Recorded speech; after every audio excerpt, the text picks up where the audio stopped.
नमस्कार तथा सुप्रभात। काया कैरनमा तपाईलाई साथी मदन पौड्यालसँगै अर्जुन पोखरेलको स्वागत छ।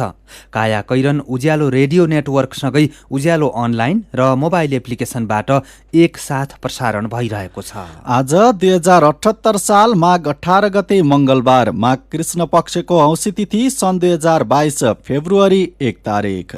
काया कैरन सुरु गरौं मुख्य खबरका शीर्षकहरूबाट। अमेरिकी सहयोग एमसीसीका कारण सत्ता गठबन्धन धर्मरमा, प्रधानमन्त्री देउबा जसरी पनि पास गर्ने योजनामा तत्कालै पारित गर्न नसकिने माओवादी केन्द्र र एकीकृत समाजवादीको अडान।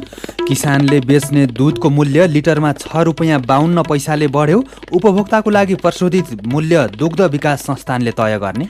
अभिभावकले मापदण्ड नमान्दा बालबालिका कोरोनाबाट संक्रमित, रुगाखोकीका बिरामी पनि बढ्दै, फ्लूको खोप लगाएमा र चिसोबाट जोगिएमा बच्न सकिने। हरेक वर्ष यो भ्याक्सिन लियो भने एउटा सुरक्षाको उपाय भयो। खानपिन चिसोमा रहनसहन अलिकति जिउलाई बचाएर गर्नु पर्यो, धेरै एक्सपोज हुनु भएन। संयुक्त राष्ट्रसङ्घको सुरक्षा परिषद बैठकमा अमेरिका र रुसका राजदूत बीच चर्काचर्की।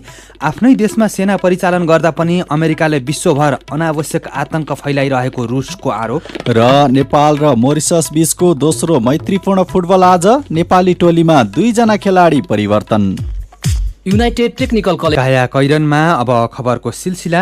अमेरिकी सहयोग नियोग मिलिनियम च्यालेन्ज कर्पोरेसन एमसीसीसँगको अनुदान सम्झौता निर्णायक चरणमा प्रवेश गरेसँगै सत्ता गठबन्धनको भविष्य पनि अन्योलमा परेको छ।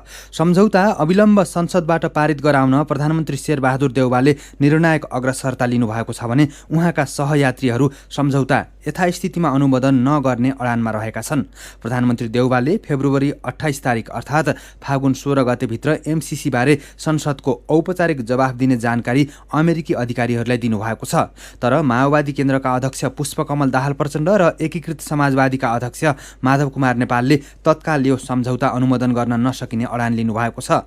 दुवै वामपन्थी दलभित्र यो सम्झौताको विरुद्धमा आवाज उठिरहेको छ। सत्ताको अगुवा दल नेपाली काङ्ग्रेस तथा सहयोगी माओवादी र एकीकृत समाजवादीले का नेताहरू एमसीसीले गठबन्धन नभत्किने दावी गर्छन्, तर एमसीसी बारे आफ्ना अडान यथावत रहेको पनि दोहोऱ्याइरहेका छन्। यो बीचमा एमसीसी रोज्ने कि गठबन्धन भन्ने स्थितिमा देउबा पुग्नु भएको छ। यस्तै वाम दलहरू पनि एमसीसी छाडे सत्ता पनि छान्नुपर्ने अवस्थाले झस्किएका छन्।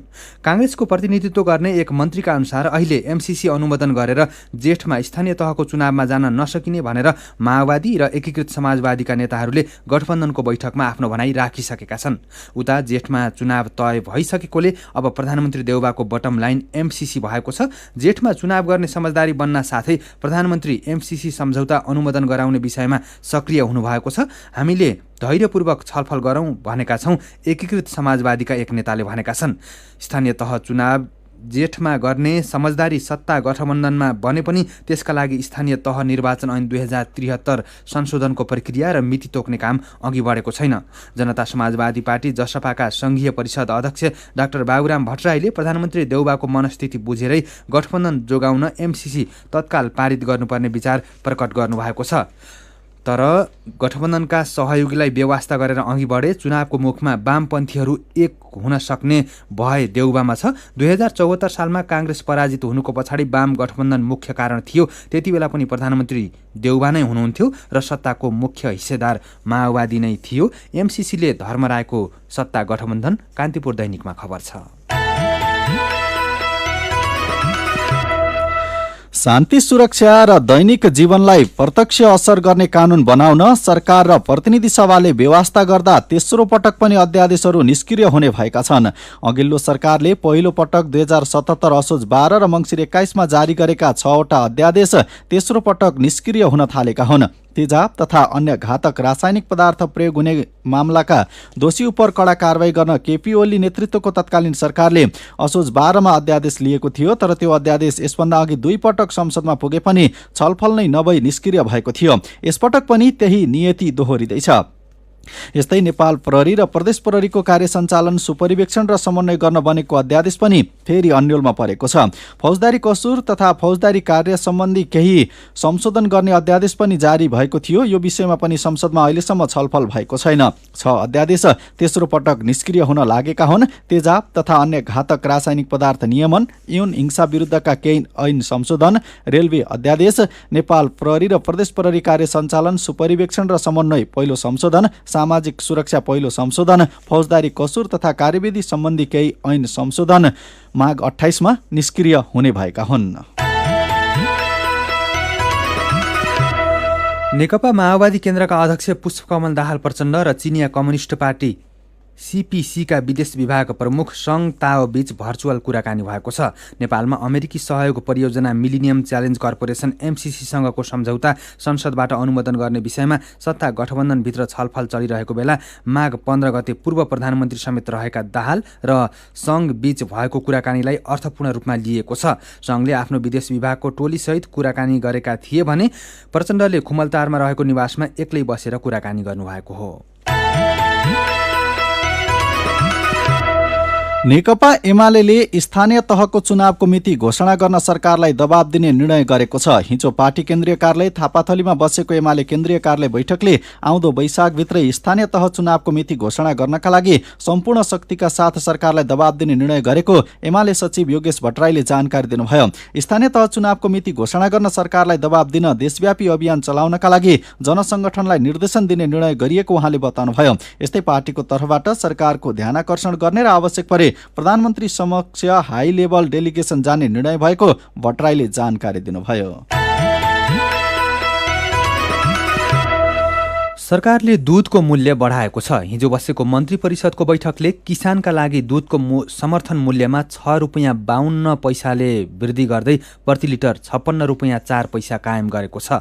यसअघि कच्चा दूधको मूल्य प्रति लिटर 49 रुपैयाँ 52 पैसा रहेकोमा लिटरमा 13.17% अर्थात् 6 रुपैयाँ 52 पैसाले वृद्धि भएको एक मन्त्रीले जानकारी दिएका छन्। सरकारले तोकेको मूल्य किसानको लागि हो, उपभोक्ताको लागि प्रशोधित दूधको मूल्य भने दुग्ध विकास संस्थानले तय गर्नेछ।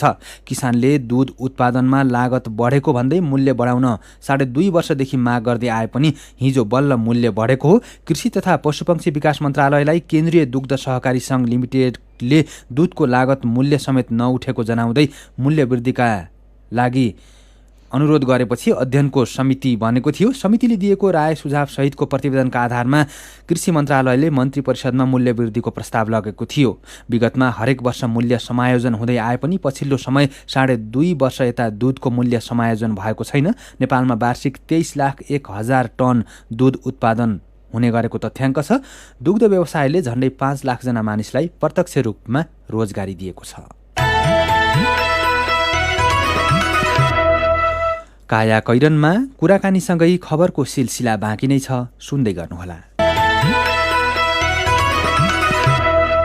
उज्यालो रेडियो नेटवर्कसँगै उज्यालो अनलाइन र मोबाइल एप्लिकेसनमा प्रसारण भइरहेको काया कैरनमा तपाईँलाई फेरि स्वागत छ।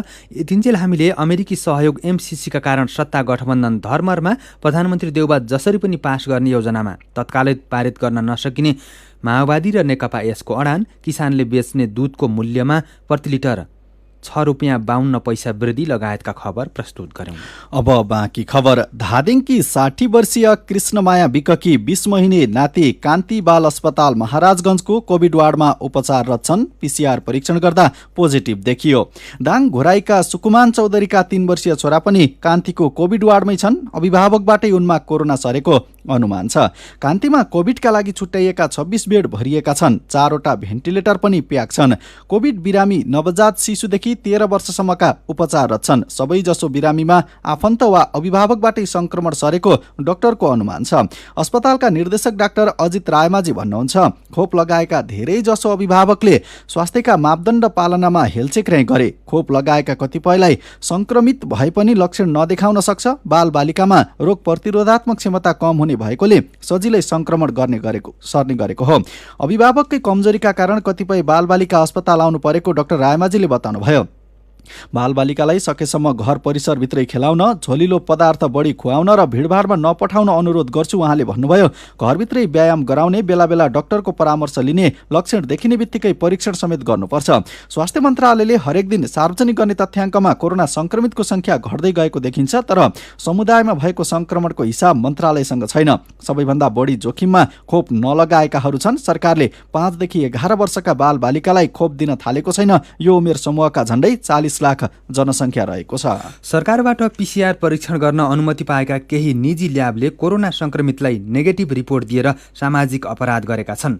पोजिटिभ रिपोर्ट आए पनि पैसाका लागि व्यक्तिको चाहना अनुसार नेगेटिभ रिपोर्ट बनाइदिएर बदमासी गरेका घटना दोहोरिँदै आएका छन्। गएको बिहिबार मात्रै भक्तपुरको नागरिक कम्युनिटी अस्पतालले धनुषाका शिवकुमार मण्डललाई संक्रमण हुँदाहुँदै पनि नेगेटिभ रिपोर्ट दिएको पुष्टि भएको छ। वैदेशिक रोजगारीमा जान नेगेटिभ रिपोर्ट चाहिने भएपछि मण्डललाई अस्पतालको ल्याबले नेगेटिभ रिपोर्ट नै बनाइदिएको हो। राष्ट्रिय जनस्वास्थ्य प्रयोगशाला टेकुकी निर्देशक डाक्टर रुडा झा पोजिटिभलाई नेगेटिभ रिपोर्ट दिनु गम्भीर अपराध भएको बताउनुहुन्छ, तर अस्पतालमाथि कारबाही भने गरिएको छैन। संक्रमितलाई नेगेटिभ रिपोर्ट दिएर सामाजिक अपराध, नयाँ पत्रिका दैनिकमा खबर छ। हिजो आज हरेकका घरमा रुगाखोकीका बिरामी भेटिन्छन्। साथीभाइसँग फोन म्यासेजमा कुराकानी गर्दा सन्चो छैन, रुगाखोकी लागेको छ भन्नेहरू उत्तिकै छन्। चिसोको समयमा रुगाखोकीका बिरामी धेरै हुने गरेका भए पनि गएको 15-20 दिन यता रुगाखोकीका बिरामी हवात्तै बढेका डाक्टरहरू बताउँछन्। रुगाखोकी लाग्नु सामान्य मानिए पनि यसले कहिलेकाहीँ बिरामीलाई धेरै नै गाह्रो बनाउँछ। साथी Januka दुवाडीले general physician doctor Yuvraj शर्मालाई अहिले धेरैजनामा रुगाखोकी लाग्नुको मुख्य कारण के हो भनेर सोध्नु भएको छ। वातावरण अलिक चिसो बढी भएपछि धेरै मान्छेहरूलाई चिसोको जुन एलर्जी हुन्छ, कोल्ड एलर्जी भन्छौँ हामी, त्यो कारणले रुगाखोकी लाग्छ। त्यहीमाथि पोल्युसन छँदैछ। अहिले रुगाखोकी बढ्नुको कारण चाहिँ नि फ्लू, इन्फ्लुएन्जा भन्छौँ हामी, रुगाखोकी भाइरसले गर्दाखेरि, संक्रमणले गर्दाखेरि पनि यो सिजनमा बढी हुन्छ। तर अहिले बढ्नुको चाहिँ नि कारण मध्ये तेस्रो महत्त्वपूर्ण कारण चाहिँ नि कोभिड-19 को ओमिक्रोन भेराइटी फैलिएर पनि अहिले धेरै रुगाखोकी लाग्नुको कारण हुन गएको हो। रुगाखोकी मात्रै लाग्नु सामान्य नै हो कि यसले शरीरमा थप गम्भीर्यता पनि निम्त्याउन सक्छ? बहुत महत्त्वपूर्ण कुरा छ। धेरै जसो समय रुगाखोकी सामान्य रूपमै लाग्ने गर्छ।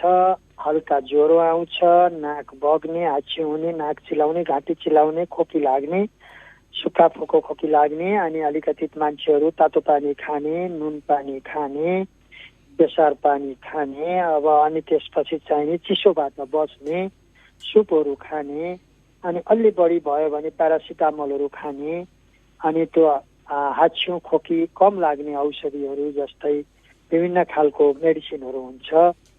ती औषधिहरूको सामान्य सेवनबाट 2-4 दिन 5 दिनपछि हल्का भएर सन्चो हुने हुन्छ भने कहिलेकाहीँ एक्सेप्सन केसमा सामान्य रुगाखोकी लागेर मान्छे अति सिरियस इन्फेक्सनमा गएर सेप्सिस भएर आइसियुसम्म पुग्नु परेको अवस्था र जाँच्दाखेरि निमोनिया, फोक्सोमा निकै कडा खालको संक्रमणको रूपमा देखिने र निमोनिया भएर अनि दुःख दिने खालको हुन्छ।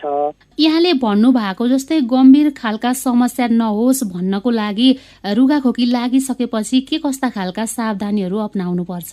एकदमै चिसोबाट बच्नु पर्यो, खानपिनमा ध्यान दिनु पर्यो, त्यस्तो लागि बढी एक्जर्सन गर्ने, बढी काम गर्ने, मेहनत गर्ने, चिसोमा एक्सपोज हुने, कति कुराहरू गर्नु भएन।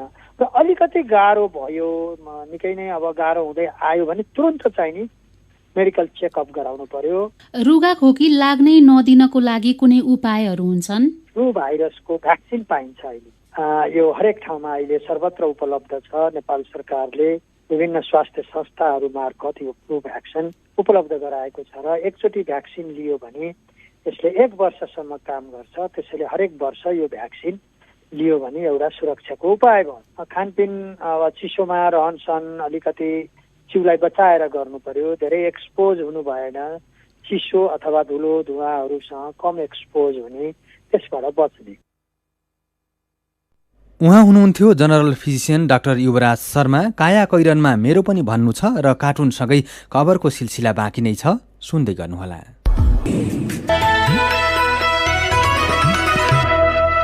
सीधा कुरा प्रष्ट विचार काठमाडौँमा 90 मेगाहर्ज उज्यालो रेडियो नेटवर्क मार्फत देशभरिका विभिन्न एफएम स्टेशन तथा उज्यालो अनलाइन र मोबाइल एप्लिकेसनमा प्रसारण भइरहेको काया कैरनमा तपाईलाई फेरि स्वागत छ। अब बाँकी खबर। बैतडीको थलकाँडाका 88 वर्षीय जयबहादुर साउदलाई नाम र अनुहार ठ्याक्कै सम्झना छैन। पहिलो पटक बैतडी र डोटीको सीमास्थित सेती नदीमा पश्चिम सेती आयोजनाको सर्वे गर्न आएको टोलीका सरसामान बोकेर हिँड्ने मध्येका उहाँ पनि एक हुनुहुन्छ। पूर्वतिरका कुनै ठकुरीको नेतृत्वमा पहिलो पटक आएको टोलीले सेतीको पानी चामागाड हुँदै सुनैरामा खसाएर बिजुली निकाल्ने कुरा गरेको सुन्दा म मुख फर्काएर हाँस्ने गर्थेँ। उहाँले भन्नुभयो 88 पुगिसके। साँच्चीकै मैले सोचे जस्तै भयो। त्यति बेला मैले अज्ञानतावश सेतीको पानी चामागाड हुँदै सुनैरामा कसरी खसाउलान्, मभन्दा पनि मूर्ख रहेछन् भन्ने सोचेर हाँसेको हुँ। सरकारले चाहेको भए पश्चिम सेती परियोजना उहिले नै बन्न सक्ने धेरै पछि आएर बुझेको उहाँ बताउनुहुन्छ। जयबहादुरले सर्वे गर्न आएको टोलीको सामान बोकेको पनि 60 वर्षभन्दा धेरै भयो। उहाँसँगै सर्वे टोलीको सामान बोक्ने र सहयोग गर्ने धेरैजनाको निधन भइसकेको छ। जयबहादुर पहिलो सर्वेका जीवित एक्ला साक्षी हुनुहुन्छ। यसपटक पश्चिम सेती निर्माण सुरु हुन सक्ने सम्भावना रहेको उहाँका आफन्तले सुनाएपछि जयबहादुर खुसी हुनुभएको छ। साँच्चीकै मर्ने बेला के पश्चिम सेती बनेको देख्न पाउला र? कञ्चनपुरको कृष्णपुर नगरपालिका 2 मा बस्दै आएका जयबहादुरले भन्नुभयो उमेरले पश्चिम सेतीको बिजुली देख्न त के पाउला र? यसपटक राष्ट्रिय योजना आयोगका उपाध्यक्ष विश्व पौडेल, लगानी बोर्डका प्रमुख कार्यकारी अधिकृत सिओ सुशील भट्ट सहितको टोलीले प्रभावित क्षेत्र अवलोकन गरेपछि स्थानीयमा पश्चिम सेती आयोजना सुरु हुने आशा पलाएको हो। मेरो पनि भन्नु छ। केही दिन यता कोरोना भाइरसको संक्रमण घटिरहेको छ, तर प्रमेश पटेललाई भने यो कुराको विश्वास लागेको छैन। उहाँले लेख्नु भएको छ अहिले पनि धेरै जसोको घरमा 2-4 जना कोरोनासँग मिल्दो जुल्दो लक्षण भएका बिरामी छन्, तर कसैले पनि परीक्षण गराएका छैनन्। अनि संक्रमितको संख्या नघटेर बढ्छ त? केशव कुवर भने व्यङ्ग्य गर्दै लेख्नुहुन्छ अब चुनाव हुन्छ जस्तो छ। चुनावकै लागि होला संक्रमितको संख्या घटेको पनि। चुनाव हुने पक्का भए संक्रमण सर्लक्कै घटेर शून्यमा आउँछ चैत वैशाखमा। नरेश्वर गौतम संक्रमण उस्तै रहे पनि स्वास्थ्यका मापदण्ड पालना हुन सकेन भन्दै लेख्नुहुन्छ यात्रुको अनुपातमा गाडी कम हुँदा सार्वजनिक गाडीको यात्रा अझै पनि कष्टकर छ। कोचाकोच र भीड़भाड़ गरेर गाडी चढ्नुपर्छ। सार्वजनिक गाडीमा सीट क्षमता भन्दा धेरै यात्रु नराखे पनि संक्रमणलाई रोकथाम गर्न सकिन्थ्यो कि? वीरेन्द्र पन्त पनि सार्वजनिक गाडीमा सीट क्षमता भन्दा धेरै यात्रु नराख्ने नियम बन्नुपर्छ भन्नुहुन्छ। अनि बुस्टर डोज बारे विष्णु पोखरेलले लेख्नु भएको छ अहिले कतिपयले बुस्टर डोज लगाइरहँदा केहीले भने अझै कोरोना विरुद्धको दोस्रो मात्रा पाएका छैनन्। खोप ल्याउन र भण्डारण गरेर सजिलै नागरिकलाई खोप वितरण गर्न सरकारलाई के कुराले छेक्यो कि कमिसनकै खेलमा अल्झिरहेको हो? विचारका लागि तपाईलाई धन्यवाद। मेरो पनि भन्नु छ। मेरो पनि भन्नु छ प्रस्तुत गर्दै हुनुहुन्थ्यो साथी सञ्जिता देवकोटा। काया कैरनमा अब एउटा विदेशको खबर। संयुक्त राष्ट्रसङ्घको सुरक्षा परिषदको बैठकमा अमेरिका र रुसका राजदूत बीच आक्रोशपूर्ण भनाभन भएको छ। रुसले युक्रेनमा आक्रमणको लागि सीमा क्षेत्रमा 1 लाख जना भन्दा धेरै सैनिक परिचालन गरेको भन्दै अमेरिकाको आग्रहमा बसेको सुरक्षा परिषदको बैठकमा संयुक्त राष्ट्रसङ्घका लागि रुसी र अमेरिकी राजदूत बीच चर्काचर्की भएको बीबीसीले जनाएको छ। बैठकमा अमेरिकी राजदूत लिन्डा थोमस ग्रिनफिल्डले रुसले पछिल्लो दशककै सबैभन्दा धेरै सैनिक परिचालन गरेर स्वतन्त्र देश युक्रेनको अस्तित्वमाथि धावा बोलिरहेको आरोप लगाउनु भएको खबरमा उल्लेख छ। उहाँले अमेरिकाले समस्याको कूटनीतिक समाधान चाहेको तर रुसले युक्रेनमा आक्रमण गरेमा त्यसको निर्णायक जवाफ दिने चेतावनी दिनुभएको छ। तर रुसी राजदूत भास्ली नेबेन्जियाले अमेरिकाले शक्तिको उन्माद देखाउँदै युक्रेन मामिलामा नचाहिँदो हल्ला फैलाएर विश्वलाई आतंकित बनाइरहेको आरोप लगाउनुभयो। उहाँले अमेरिकी कदम रुसको लागि अस्वीकार्य रहेको पनि बताउनु भएको छ। रुसले युक्रेन विरुद्ध आक्रमणको तयारी गरेको कुनै प्रमाण देखाउन चेतावनी दिँदै तालिमको लागि आफ्नो क्षेत्रमा सेना परिचालन गर्दा अमेरिका र युरोपले आपत्ति जनाउनु पर्ने कुनै कारण नरहेको पनि बताउनु भएको छ। बैठकमै अमेरिकी र बेलायतका प्रतिनिधिले रुसले युक्रेनमाथिको दमन अन्त्य नगरे आर्थिक सहितका थप प्रतिबन्ध लगाउने चेतावनी दिएका छन्। अब खेल खबर। नेपाली राष्ट्रिय फुटबल टोलीले आज मोरिसससँग दोस्रो मैत्रीपूर्ण खेल खेल्दैछ। खेल बेलुका 4:45 बजे त्रिपुरेश्वरमा रहेको दशरथ रङ्गशालामा हुनेछ। आजको खेलका लागि प्रशिक्षक अब्दुल्लाह अल मुतायरीले पूर्व घोषित टोलीबाट 2 खेलाडी परिवर्तन गरेका छन्। डिफेन्डर अनन्त तामाङ र मिडफिल्डर प्रशान्त अवस्थीको ठाउँमा मनिष डाँगी र दर्शन गुरुङलाई राखिएको छ। यसअघि गएको शनिबार भएको पहिलो खेलमा नेपालले मोरिससलाई 1-0 ले हराएको थियो। नेपालको जितमा विमल घरती मगरले निर्णायक गोल गरेका थिए। अब केही खबर संक्षेपमा। कुरिलोको भाउ अस्वाभाविक रूपले बढेको छ। बजारमा कुरिलोको मूल्य फरक छ। कतै 2500 रुपियाँ किलो त कतै 9000 रुपियाँसम्म। बेमौसममा माग बढेकोले महँगो भएको व्यवसायीहरू बताउँछन्। कोरोनाका बिरामीलाई खुवाउन प्रयोग गरिएकोले पनि कुरिलोको माग बढ्दो छ र 9000 रुपियाँ किलोसम्म पुगेको छ। नेपाल विद्युत प्राधिकरणको पोल, अप्टिकल फाइबर लगायत विद्युतीय संरचना प्रयोग गरे बापत इन्टरनेट, टेलिफोन र केबल सेवा प्रदायकले तिर्नुपर्ने भाडा विवाद फेरि बल्झनै देखिएको छ। भाडा विवादबारे थप अध्ययन गर्न आन्तरिक समिति गठन गर्ने तयारीमा प्राधिकरण लागेपछि यो विषय तत्काल नटुङ्गिने देखिएको हो। काया कैरनमा अब पालो उखानको। धन र मन कहिल्यै थिर हुँदैनन्। उज्यालो रेडियो नेटवर्कबाट प्रसारण भइरहेको काया कैरन सक्नु अघि मुख्य खबर फेरि एकपटक। अमेरिकी सहयोग एमसीसी का कारण सत्ता गठबन्धन धर्मरमा प्रधानमन्त्री देउबा जसरी पनि पास गर्ने योजनामा तत्कालै पारित गर्न नसकिने माओवादी केन्द्र र एकीकृत समाजवादीको अडान। किसानले बेच्ने दूधको मूल्यमा लिटरमा 6 रुपियाँ 52 पैसाले बढ्यो। उपभोक्ताको लागि प्रशोधित मूल्य दुग्ध विकास संस्थानले तय गर्ने। अभिभावकले मापदण्ड नमान्दा बालबालिका कोरोनाबाट संक्रमित। रुगाखोकीका बिरामी पनि बढ्दै। फ्लूको खोप लगाएमा र चिसोबाट जोगिएमा बच्न सकिने। संयुक्त राष्ट्रसङ्घको सुरक्षा परिषद बैठकमा अमेरिका र रुसका राजदूत बीच चर्काचर्की। आफ्नै देशमा सेना परिचालन गर्दा पनि अमेरिकाले विश्वभर अनावश्यक आतंक फैलाइरहेको रुसको आरोप। र नेपाल र मोरिसस बीचको दोस्रो मैत्रीपूर्ण फुटबल आज। नेपाली टोलीमा 2 जना खेलाडी परिवर्तन। अब कार्टुन। आज हामीले कान्तिपुर दैनिकमा अबिनले बनाउनु भएको गजब छ बा शीर्षकको कार्टुन लिएका छौँ। कार्टुनले अहिले केही कर्मचारीहरू आफूलाई कोरोना लागेको भन्दै कार्यालयमा नजाने तर मोज मस्तीको लागि घुमघाममा निस्कने गरेको विषयलाई व्यङ्ग्य गरेको छ। यहाँ एकजना मान्छे गाडीमा चढेका छन्। सायद उनी घुमघाममा निस्किएका हुन्। गाडीमा पनि ठेलमठेल छ। त्यत्तिकैमा कार्यालयबाट फोन आउँछ अनि उनी भन्दैछन्, हेलो हाकिम साहब, डाक्टरले अफिस नजा भनेको छ, म त आइसोलेसनमा छु क्या। आजको काया कैरन सकिएको छ। काया कैरनबाट प्राविधिक साथी सङ्घर्ष विष्टसँगै हामी मदन पौड्याल र अर्जुन पोखरेल पनि बिदा माग्छौँ। काया कैरन सुन्नु भएकोमा तपाईँलाई धन्यवाद। उज्यालो मोबाइल र अनलाइनमा प्रसारण भइरहेका रेडियो र अनलाइनका सामग्री भाइबरमा पनि उपलब्ध छन्। कोरोना विरुद्धको खोप लगाए पनि मास्क लगाउन र भौतिक दूरी कायम गर्न नबिर्सौँ। नमस्कार।